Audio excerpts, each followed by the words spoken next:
Okay. Hello, my name is Jade Alvarez, and I'm a graduate student in Columbia University's Master of Science in Sustainability Management program.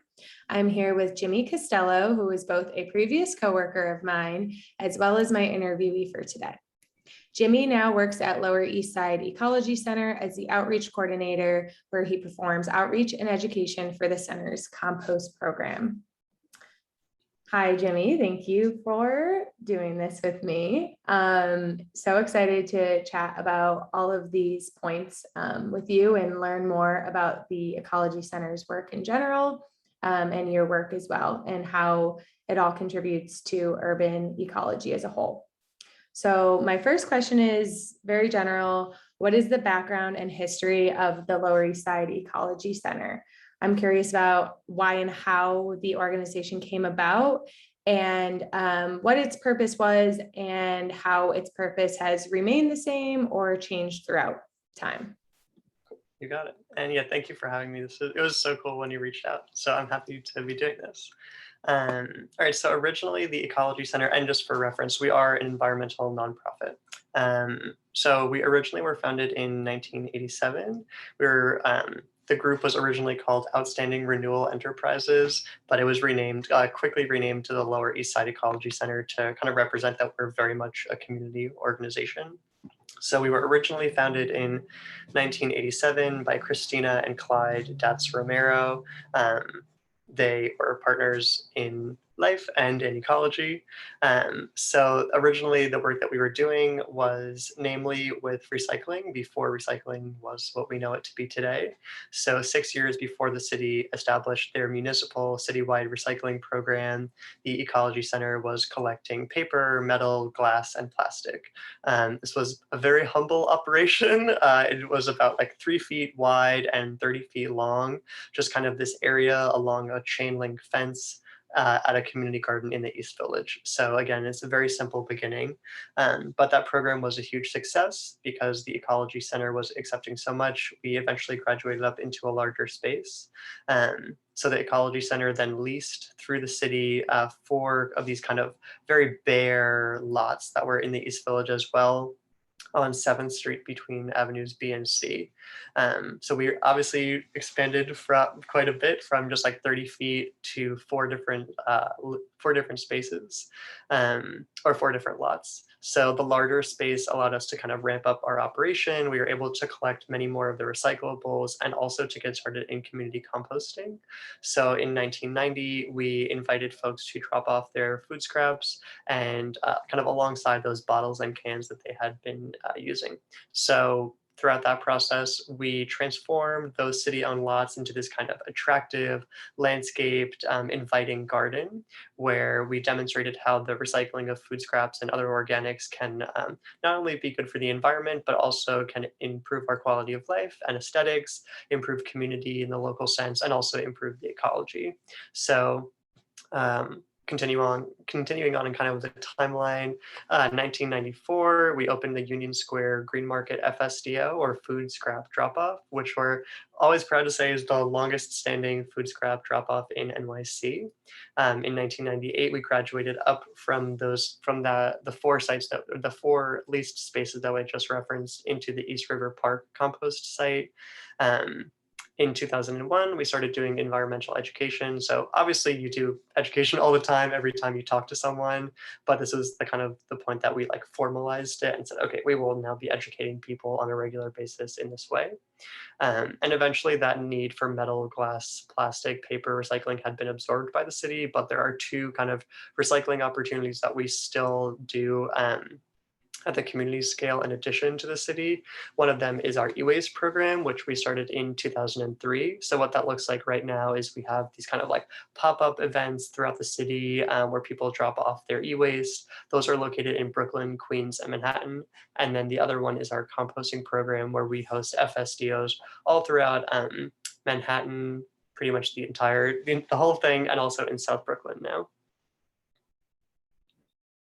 That's great. And so interesting to learn about the roots of the Ecology Center and how, the founders were just trying to properly recycle things back then, and how it's turned into such a well-developed center with roots all throughout New York City. So from my understanding, the Lower East Side Ecology Center runs 4 programs: the Compost Program, which you focus on a lot, the Environmental Education Program, the E-Waste Program, and the Stewardship Program. So can you elaborate on how each of these programs further residents' connection to an understanding of ecology, and how they contribute to the creation of green space, maintaining biodiversity, et cetera? Yeah. Um, Excellent question. You set me up for success here. Before I dive into each of them, I'll kind of shout out like the theme when I think about all of them, and when I think about the Ecology Center, is that it's very, very much hands-on. We are a community-based organization. Everything that we do is tangible. Everything that we do is actionable, and that's kind of like our brand, I would say. Um, so I'll give you some metrics from each of the programs, and then I'll also kind of talk about like bigger picture, how those metrics relate to ecology and the other keywords that you mentioned. I'll start with the compost one because that's the one that I am most familiar with. So 2021, which was last year, we composted 2.3 million pounds of organic material. Woo, so cool. It's not all food That's scraps. amazing. Yeah, it's not all food scraps. That's food scraps and other organic material things. Usually woody things like leaves or wood chips, things of that nature. So composting and our community compost program. Um, in my opinion, composting is a huge, huge growth area for climate mitigation, in particular as it relates to emissions. So when food scraps in particular, when they are sent to a landfill, they enter anaerobic decomposition, which means that they essentially don't decompose in a way that we want them to, because the preferable way for them to decompose is in a composting system where they can break down aerobically. So when the food scraps are in a landfill, they break down anaerobically, and that releases methane, which in the short term, the global warming potential of methane emissions is at least 70 times higher than carbon. People kind of go back and forth about this metric, but like the safe bet is 70 times in the short term. Carbon is more long lasting, so that's kind of the reason that it stands out as like the global warming, like the big thing that we talk about. And I stand behind that, but methane is also definitely relevant. Um, and I just want to reference that we are community composters. So we are really in the grand scheme of all the composters in the world, we're actually very, very small scale, or like maybe small, like we're at the upper end of small, maybe medium. Um, but we are community composters. We are not industrial composters. So we're not going to process all of the city's organics, but we can get people excited and educated about the program and get them started on their composting journey. The e-waste program, another great metric, we have 500,000 pounds of e-waste that was collected in 2021, which is awesome. Very proud of that. As it relates to ecology, the main benefit that we have there is that we're providing a safe and responsible deposit. Um, so kind of if we're thinking locally, this reduces illegal dumping, which can lead to the release of toxic materials into soil, into the rainwater, waterways, things of that nature. Um, Moving on to the environmental education, the metric there is we had 740 learners last year in 2021. So that's really great. The kind of, as it relates to ecology here, it's more human based. So we do things like soil and water sampling that might kind of get people thinking in a different way than they had previously.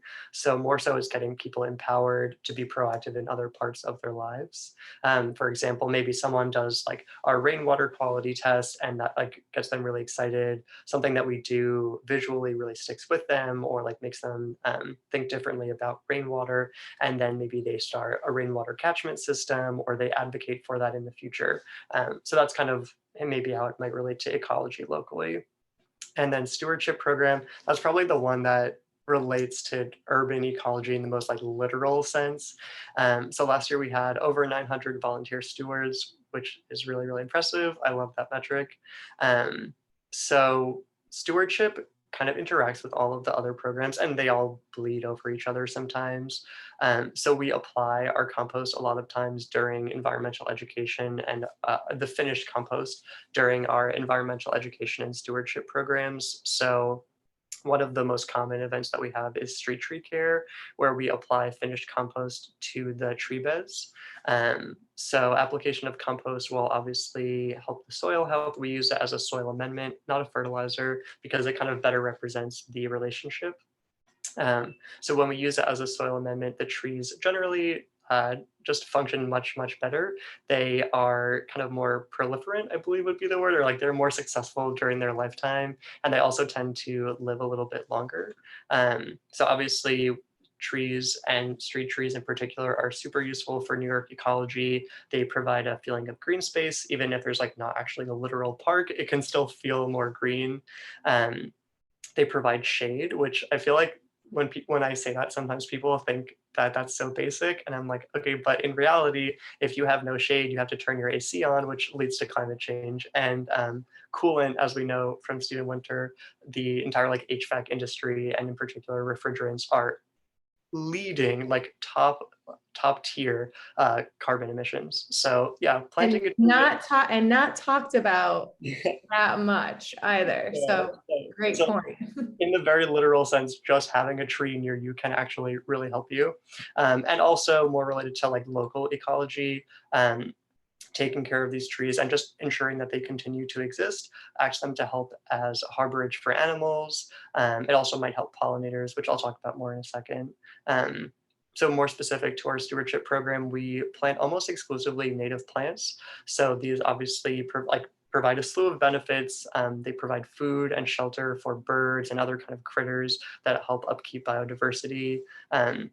I referenced pollination, and in particular working with some of the flowering plants that we use. There's this whole concept of creating like a pollinator corridor, which allows pollinators to exist. And also just thinking about the stewardship that we do in response to climate change. So like, as like people talk a lot about climate resiliency, because it's like, all right, it's going to change. And like as an entire society, we obviously are incapable of slowing down adequately to stop it entirely. So let's be realistic about what's actually going to happen. So sometimes I see this theme between the stewardship work that we do and that like big picture, because we are essentially providing a place for, in particular, I think about like sorry, I'm totally blanking on the word. Migration, not mitigation, but migration of animals and other pollinators. So providing them some kind of green space, even though it might seem really small to us, can actually in the big picture allow that migration to happen more successfully, which we know we'll be seeing as climate change continues. And then also just aesthetics, it's just kind of nice for humans. So again, like these are very, very hands-on experiences. An e-waste event, like you're physically there dropping it off. Composting, you can come work in the yard to volunteer, or you're at the FSDO seeing it happen. And then education and stewardship, obviously they're hands-on experiences. So that's again, just kind of like the theme for us as an organization. Yeah, absolutely. I myself am very passionate about composting and methane emissions. I store all of my compost in Ziploc baggies that I reuse, and I store it all in my freezer until I get a chance to take my compost over to, I go to a Green NYC, I think, Yeah. location near me, but I can only make it Friday mornings. And a lot of times I just forget about it. So I have like 6 bags of compost in my freezer right now. But that is all so interesting. Thank you for that synopsis on everything. So from your experience as somebody with a degree in urban sustainability and time working at an ecology center in one of the world's biggest urban environments, what do you think is the most critical thing we need to be doing in these urban environments to maintain healthy ecosystems? Yeah. I love this question. This is the kind of question that I would write for someone else, but now that I have to answer it, I'm like, wow, this is really difficult. Very big picture. Yeah. So I'll answer it twofold. One being more of like kind of my personal opinion and like really zooming out because I'm very much like I tend to have like very, very big ideas that aren't necessarily easily actionable. And then I'll give you something that's like a little bit more realistic, that's like specific to New York and specific to ecology. Um, Thinking about like the global ecology and thinking about sustainability as a whole and like at the core of what that word really means. Degrowth, especially reduced consumption in modernized countries and in places like the US. Um, yeah, I'll leave it at that for now. But more specifically, and like more as it relates to like urban ecology, which is like the theme that we're getting at here. Something that stands out to me would be green infrastructure. There's just kind of endless benefits here. And I don't mean to present it as like a techno fix, which is like, oh, like this technology is going to solve everything. We can just keep building forever. Like that's not the answer. And I can like argue that really, really easily. But green infrastructure is definitely part of like the degrowth method or like degrowth mindset, maybe would be a better way to put it. And there's just so many benefits like water. Water is a huge issue in NYC. A lot of people talk about CSOs, which is combined sewer overflows. I won't get into the nitty gritty of it because it's kind of gross, but essentially our water is not stored or managed in a way that we want it to be. And it's a little bit dangerous and it's highly unsustainable. So Yeah, we chatted about CSOs in this urban ecology class. That was my first time really diving into CSOs. And I couldn't like, I was like, this is such an outdated system. How, yeah, what? It's crazy. I Who agree. designed this? Pretty much everyone agrees with you, but like just because we all agree doesn't mean we all have the same answer or that the answer is easy. So anyways, reducing stormwater runoff or even just having a place where you can store water for like 3 days until the sewer systems are like back to their normal capacity, that's really, really valuable in terms of ecology in New York City. And also, when you have green infrastructure, it tends to filter the stormwater a little bit better, which is also beneficial.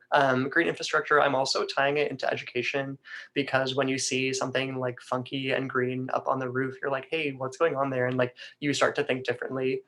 So it's kind of like this constant ad or like constant point of environmental education, which I think there's a lot of value in, especially if it's passive and you can just get signage and you don't have to pay someone to do that all the time. Green infrastructure, I can also tie it into energy use. Like we talked a little bit about the urban heat island effect, and I won't go into like detail on what that means, but essentially the value of shade, which is like so often overlooked, and the importance of HVAC, and like we talked about AC and refrigerants as they relate to carbon emissions.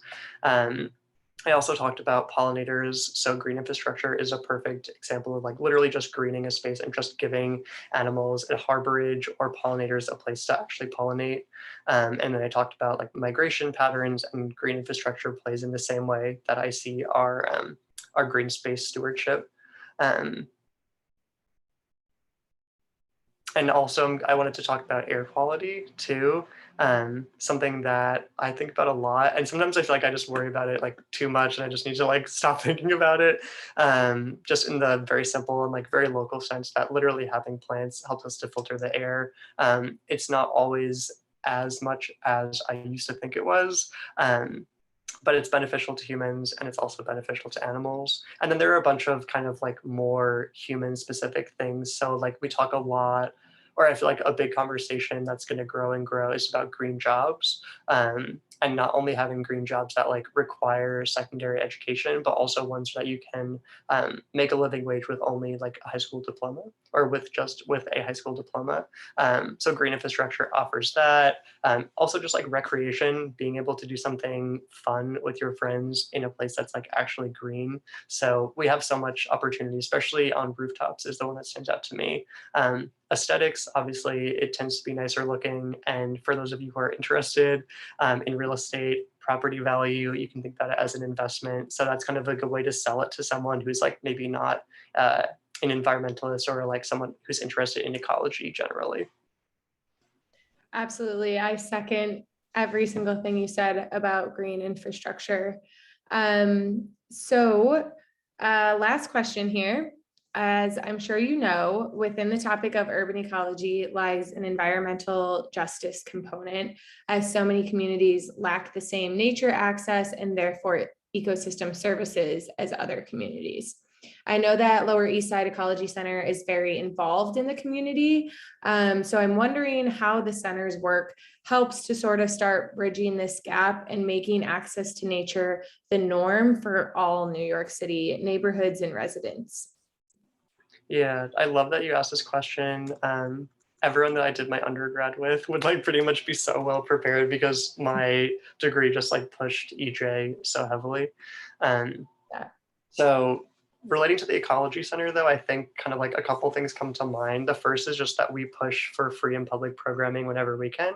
One of the big benefits of being a New York City Compost Project host site is that we receive funding to make sure that our FSDO program, the food scrap drop-off, that they operate for free. So you don't have to pay to participate versus if you're a micro hauler, you have to ask people to pay.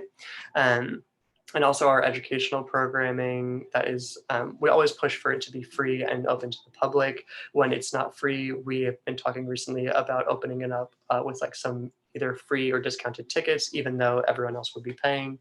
And then within those programs, we speak openly about environmental injustices. For example, we have a food justice program that just received some more serious funding. So that's just kind of just kicking off right now with my colleague Jennifer. And she just gave a presentation to a handful of middle school girls about redlining and why certain neighborhoods in the city don't have, why they only have bodegas, and why they, or like why only after the property value increases by 300% do they have like any, decent food options. And things of that nature. So more locally, like less abstractly. We also are working in Canarsie right now. So as a result of the ESCR, which is East Side Coastal Resiliency Project, we will have a presence in Canarsie. We'll have a compost yard there for at least the next 5 years. So right now, just recently, we've been working to clean up the yard. There was a bunch of litter that we removed, and there's some invasive plants that we're working on removing right now. We're also collaborating with some of the pre-existing community groups. So on the calendar, we have a street tree care event, we have a compost giveaway, and we have some other kind of like general environmental educational programming. And like as it relates to environmental justice, we recognize that we don't really have a long history in that neighborhood. And we recognize that maybe they're not even always open to the things that we value, or they just hold different values, or they have different needs. So within our scope of work and when we can, we have been sure to ask those groups what is actually useful and beneficial to them. And we make an effort to like serve that need as we can, as opposed to telling them like composting is the most important thing that you can do and you need to do it and you're so bad if you don't. So no one aims to do that, but sometimes the conversation can kind of come off like that. And then the last thing that I'll call out that we've been doing as a part of our work plan in collaboration with DSNY, Department of Sanitation, is we expanded our FSDO program. So we expanded food scrap drop-offs into South Brooklyn. I want to say we have like about 10 right now that operate on a weekly basis. So historically, that area has just had a smaller presence of composting, community gardens, things of that nature. So now we have a FSDO presence in Coney Island, Bensonhurst, Bath Beach, and Gravesend, Kensington as well. So kind of those areas that just haven't seen that, they see it now. We are very much kind of, and I think, again, if there's like one theme for the Ecology Center is acting as like a pioneer. And maybe the pioneer is like seen as wild or as unwanted for a while. So that's kind of sometimes what it feels like in South Brooklyn, but eventually those programs will grow because we're just kind of like the first contact. So people are not familiar with what the word compost means or why it's beneficial. And in time, we hope that the relationship and the FSDO usage will grow. Absolutely. Wow, it was so cool to learn all about the Lower East Side Ecology Center's work. And you guys are doing fantastic and such important work in New York City. And I will definitely be joining for a street tree planting event for sure, and would love to come check out the center as well. So thank you so much, Jimmie. It was a blast talking to you about this and hearing all about your knowledge on these subjects. So thank you so much. Yeah, my absolute pleasure. Really, thank you for having me. Yeah, I love the Ecology Center, and I'm happy to talk about all of our facets, not just the composting one. Awesome. Well, hopefully I will see you soon. Yeah. Okay, yeah, I'll see you at a Street Tree Care. Yeah, for sure. All right. Thank you, Jimmie. Yep, catch you later.